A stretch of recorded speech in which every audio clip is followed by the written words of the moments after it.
Hello guys, അപ്പോൾ എന്തൊക്കെയുണ്ട് വിശേഷം? ഇത് നമുക്കൊരു ടേബിൾ മേക്ക് ഓവർ ആണ്. വീഡിയോ എടുക്കാൻ വേണ്ടി ചെയ്തൊരു സംഭവമല്ല കേട്ടോ. ഇത് ചെയ്ത് തുടങ്ങി പകുതി ആയപ്പോഴാണ് എനിക്ക് ബോധം വന്നത്.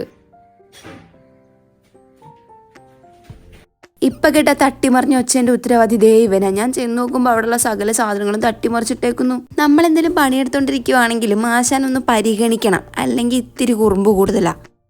ബോബി ഇപ്പോൾ പഴയ ആളൊന്നുമില്ല, സിംഗിളൊന്നുമില്ല, മിംഗിളാ. ബോബിക്ക് ഒരു പേരനെയും കൂടെ കിട്ടിയിട്ടുണ്ട് കേട്ടോ. അത് അടുത്തൊരു വീഡിയോയിൽ ഞാൻ കാണിക്കേണ്ട അവളെ.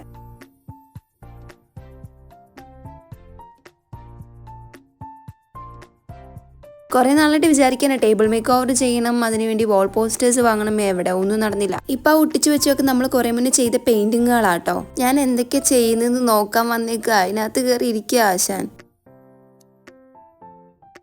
ടേബിളിൻ്റെ മുകൾ വശവും അതേപോലെ തന്നെ അടിയിലുള്ള റാക്കുകളും നല്ല വൃത്തികേടായിട്ടാണ് ഇരിക്കുന്നത്. ഇത് എങ്ങനെയെങ്കിലുമൊക്കെ ഒന്ന് സെറ്റ് ചെയ്ത് എടുക്കണം. യൂട്യൂബിൽ എവിടെ നോക്കിക്കഴിഞ്ഞാലും ഇപ്പോൾ ഡെസ്ക് മേക്ക് ഓവറും ഒക്കെയാണ് കാണുന്നത്. അപ്പോൾ എനിക്കൊരു പൂതി, എന്നാൽ പിന്നെ അങ്ങ് ചെയ്യാമെന്ന് വിചാരിച്ചു. കുറേ നാളായി വിചാരിക്കുന്നത്, പക്ഷെ മടി കാരണം ഒന്നും നടന്നിട്ടില്ല. സത്യത്തിൽ ഈ പെയിന്റിങ്സ് ഒക്കെ വാൾ പോസ്റ്റേഴ്സ് ഓർഡർ ചെയ്തിട്ട് അതിൻ്റെ കൂട്ടത്തിൽ ഒട്ടിക്കണം എന്നൊക്കെ വിചാരിച്ചാൽ അതിനൊക്കെ കാത്തു നിന്നപ്പോൾ ഇത് ഒട്ടിക്കലും ഉണ്ടാവില്ല, മേക്ക് ഓവറും ഉണ്ടാവില്ല. എനിക്ക് നമ്മുടെ കടൽ ക്ലൗഡിൻ്റെ നിനുഷാജിൻ്റെ ഒക്കെ വീഡിയോസ് ഭയങ്കര ഇഷ്ടമാട്ടോ. അവരുടെ റൂമും ടേബിളും ഒക്കെ കാണുമ്പോൾ ഇങ്ങനെ വിചാരിക്കും നമുക്കും അതുപോലെയൊക്കെ ചെയ്യണം എന്ന്.